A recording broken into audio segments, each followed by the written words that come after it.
Hi guys, looks like it's around 35 Celsius today on the decking. Yeah, but it's cloudy, so on film, on video, it looks like it's a cool day, right? Guys, we're in the thick of summer now. The cool days are over. Melbourne's crap weather, cold, right? Nasty climate that we know for 6 months of the year is finito. But now we've got other problems. Hang on, where is he? He's right in front of me. Look at this cocky guy. Very attractive bird, huh? You know what he's been doing all morning? Guess what he's been doing today? He has been eating plums. These plums up here, which haven't even, but they're still green, and he's eating plums. So, guys, the challenge is real. Look at all the plums on the ground. So, yeah, but that's not what today's video is about, guys. Today's video is about digging holes again. Yeah, we're digging holes, guys, and I'm sweating up a storm. Have a look. I don't know if the video can capture the sweat on my forehead. Probably not. Yeah, I think you can see something. So, what have we been digging? Oh, guys, I came up with an idea because I really did not want to put these new Dailies trees in pots, you know, up pot them. I was going to start up potting. Can you see the wheelbarrow back there? I was almost starting to up pot the new trees, and then I had a walk around and a think, and I came up with another idea. Why babysit pots all summer and all autumn, right? I don't want to be attached or what's the word, a slave to potted trees for the next 9 months. I'm talking this current summer season, autumn, and of course winter, because in winter, guys, we go away. We don't stay here and put up with crap weather because we're able to, right? Otherwise we wouldn't do it. So the plan now is, there was a banana. See this banana in the pot? Which some of you will say, get rid of it. Doesn't belong there. Well, guess what? It does. Because for the last 4 years or so, it's been sheltering this lychee. Well, it doesn't need shelter now, but at the beginning when I planted this lychee, the first year, it was half the size. And I just didn't want it to get any damage from frost or whatever, right? Or hot sun. So this banana here sheltered this little lychee, and to some extent the custard apple, which really doesn't need any help compared to these sooks that are going in the ground today, right? These ones going in the ground today are at another level compared to that. So this is the plan. I pulled out all the sugarcane that was here for the last 40 minutes, back-breaking, sweaty, 35 Celsius weather, and I got rid of it all. It's right there. I'm too tired to juice it. I wish I had someone here to help me to juice all this. Is easily 4 to 5 liters of sugarcane juice there. That's 1 gallon of pure organic sugarcane juice. Guys, I'm too tired. 10 years ago, I could have done everything, right, in one go.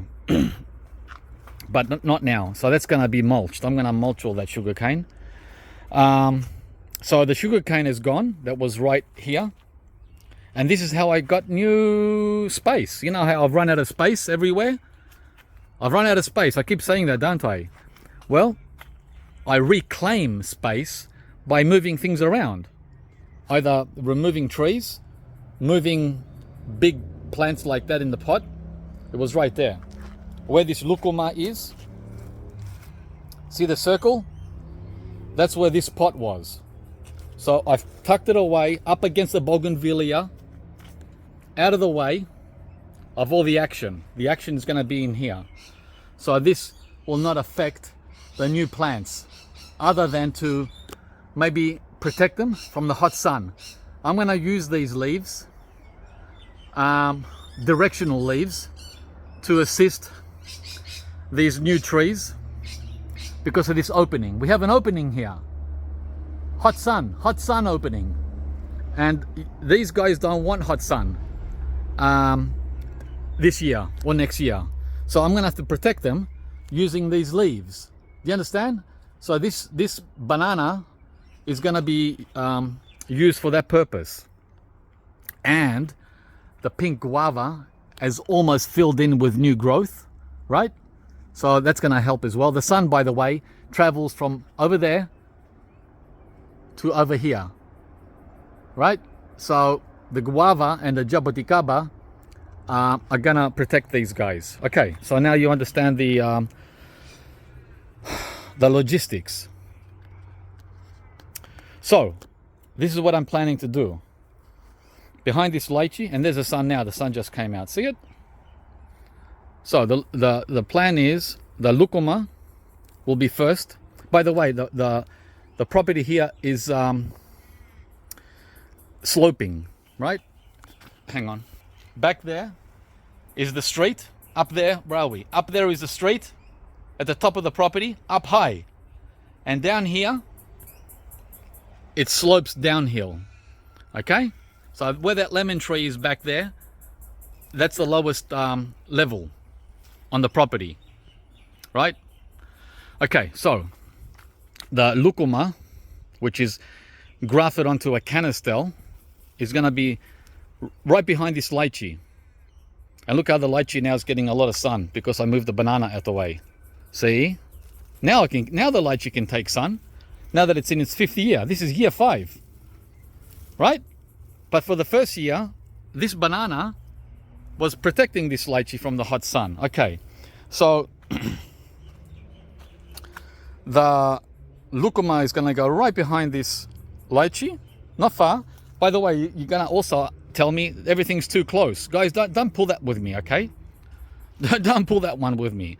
Of course they're going to be too close. That's called a microclimate. Duh. I've done the same in there. I've done the same in here, guys. There's like 10 trees in there, all next to each other. And the reason why it's not a problem is because these are slow. Very, very slow growing trees. These are not apples and plums. They grow 6 feet a year. I told you, this is a 5-year-old lychee tree, and it's only up to my belly button. In 5 years, it's only grown 1 meter, less than a meter. In 5 years. And these 3 trees, these new trees, they're even slower than the lychee. So come back in 5 years, and guess what? If they survive, these 3 new trees will be the size of this lychee in 5 years. So come and tell me then that they're too close. Come back in 5 years and tell me they're too close. You got it now? We're not in Queensland, guys. We're not in the Northern Territory where you can make a valid point, right? Okay, so we're in the cooler zone of Australia. Everything grows slow. Really slow, and everything tropical, that is. Okay, so next. Someone said to me yesterday I talk too much. He must be jealous. Maybe the cat cut his tongue and he can't talk. Right? Is that what it is? You can't talk, dude? All right, well then you can listen. How's that?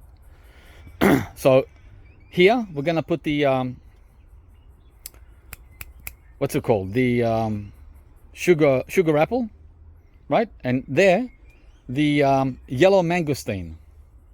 Very, very close, aren't they? About a meter apart. and then you got the banana right next to that. Right? I'm gonna leave enough room to be able to slip everything out. But if the worst comes to worst, I can just remove this banana if I need to, and then just take the pot away. The worst came to the worst. So over here, these are all the ice cream bean seedlings that need to go by the end of summer. I'm doing another delivery tomorrow. I'm doing at least 2 or 3 deliveries a week, guys, but I need you to be quick before they're all gone. Okay? Quick, hurry. Over there I've got a Malabar chestnut. That one. And I planted it there because it's in the shade. It's shaded by the guava, the pink guava. That's why I put it there. It doesn't get any direct sun. And it's loving it. It's loving it. Look at that new growth. Of course these are going to get protected in winter. There's no way they can survive in winter here. Just smiling like that. It's not going to be smiling for long. By July it'll be dead. So that's going to get full protection. But the point I'm making is we have the Malabar there. The sugar apple here, which is about 2 meters. 2 meters apart. I might bring the sugar apple a little closer, right? Let's say here. I'm going to move these pots out of the way. These pots are not going to be here. Okay, don't think about these pots. I'm going to push them back there. They need to be in the shade. Otherwise, if I don't shade these guys, this is what happens to them. Look, that's sunburn. Look at that. Who wants to buy that? Who wants to buy an ice cream bean looking like that? So I've got a lot of little babies here to protect and manage. Right, so now you get the idea. So now I'm going to start digging. Enough talk. And I'll be back later to show you the finished product. I've got 2 trees left after I plant those. And I'm not sure where to put those. It's the cinnamon, which I'm not really worried about. That can go anywhere. And the madrono, which is a problem. That little guy there. That's the madrono right there. I was looking for a spot for him too. Get him planted as well today. Right?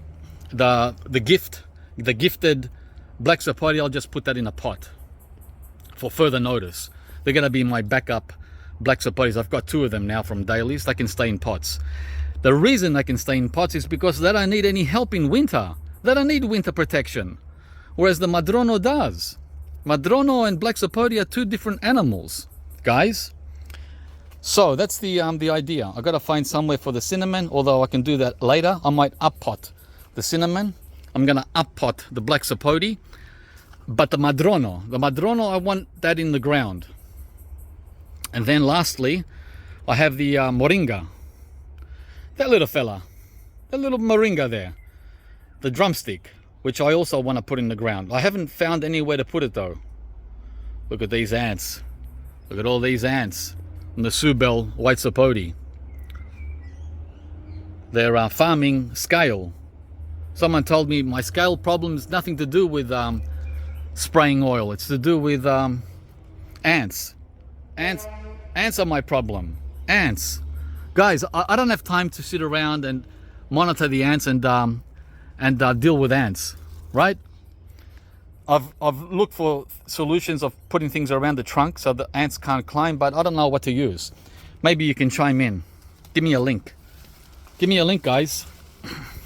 All right, I'm going to be back later with the end result here.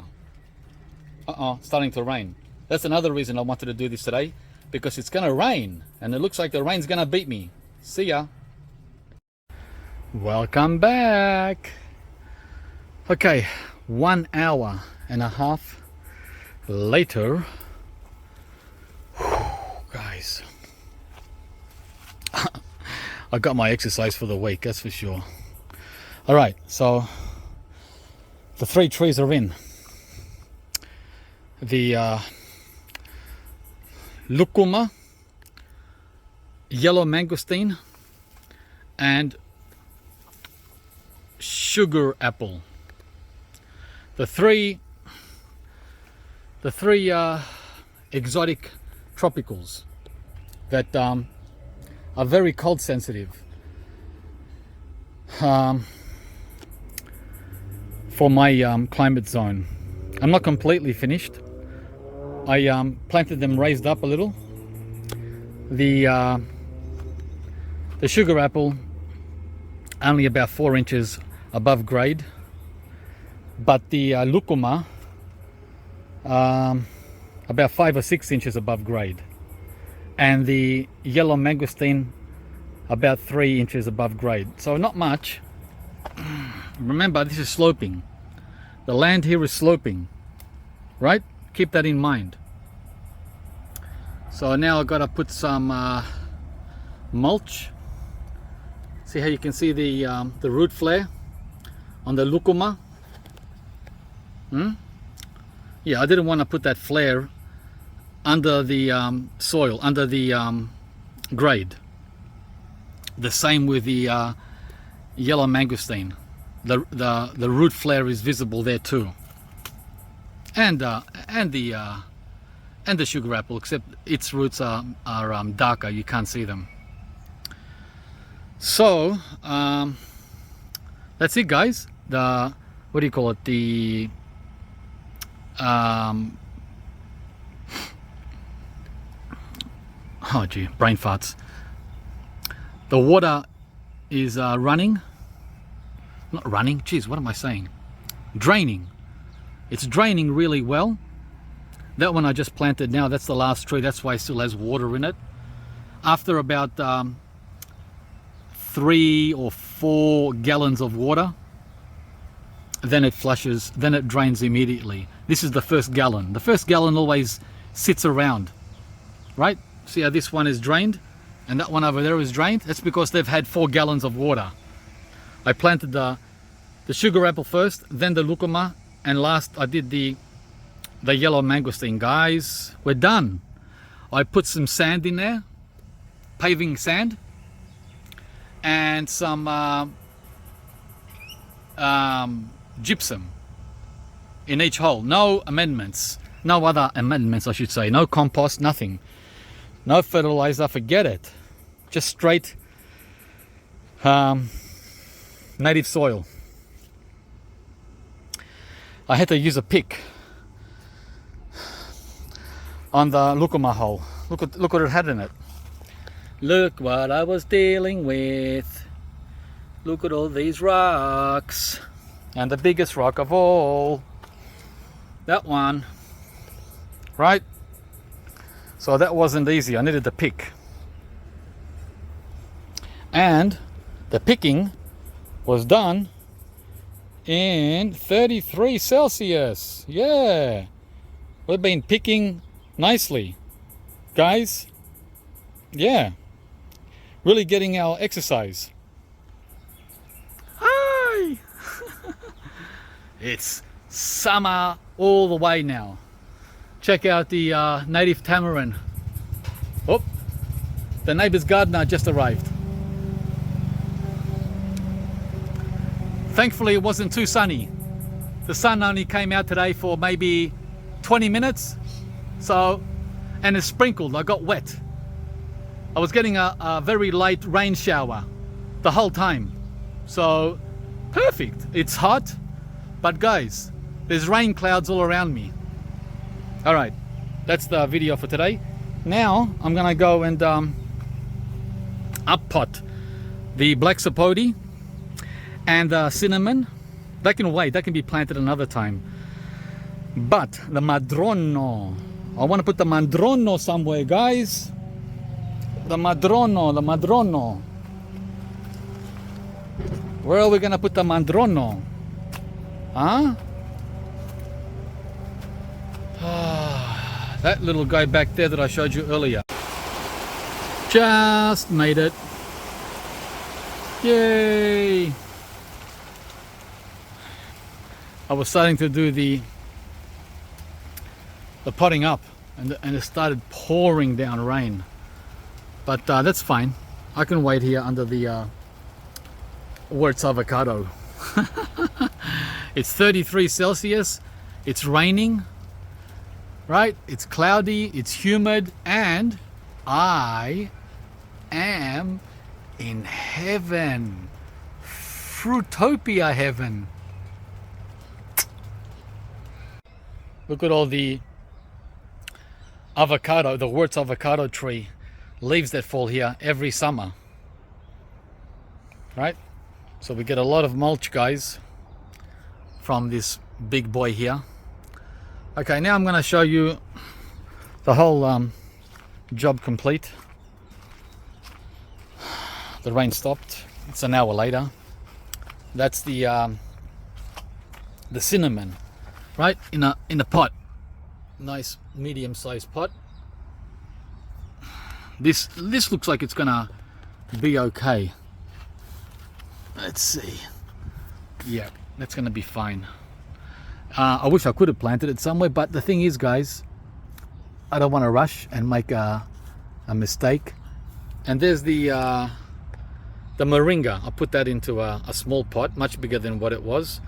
Moringa does not like to be repotted and moved in and out and transplanted, because it's got a deep taproot. But this time I had to do it. I had to put it into a bigger pot because it was in a pot like that small. That means it couldn't grow, and I haven't found anywhere yet suitable. Right? This likes a lot of sun. This is a sun-loving tree, so I can't put this in the shade. Yeah. So, and finally the black sapote there. So I've got that black sapote in a pot, and that one over there from Dailies. These are my two gifts. That one and that one. Thank you very much, Dailies. And there's one other tree. Where's the other one? Ah, this one here, the Madrono. I'll put that into a medium-sized pot as well. Everyone is happy, guys. Yeah. Until we can find somewhere to put them. I don't want them in pots though, past summer. The jabuticaba is flowering again on the ends, on the tips here. So I'm gonna have to prune it tomorrow. I'm gonna do a butchering. I'm gonna butcher the heck out of the jabuticaba, which it hasn't had for many years. So this is the end product, guys. This is the lychee, the Bosworth, waking up, right? Doing its little dance with some flowers there. Okay. See how I put straw down?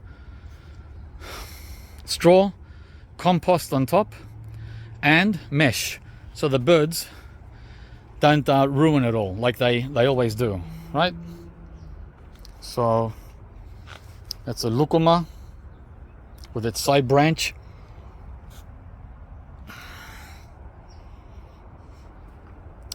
Sugar apple. It's a tiny little thing. And the yellow mangosteen that has the most attractive leaves, I think, right? So that one also got the straw, the compost, organic compost, just a handful, and the mesh to keep it all secure. And that's it, guys. We are done. Wow, what a day. That was fun. Tiring, but fun. And now I've got all this sugar cane, which I'm going to break it all up instead of juicing it. Too tired, guys. And use it as mulch. All right. So, see you all later.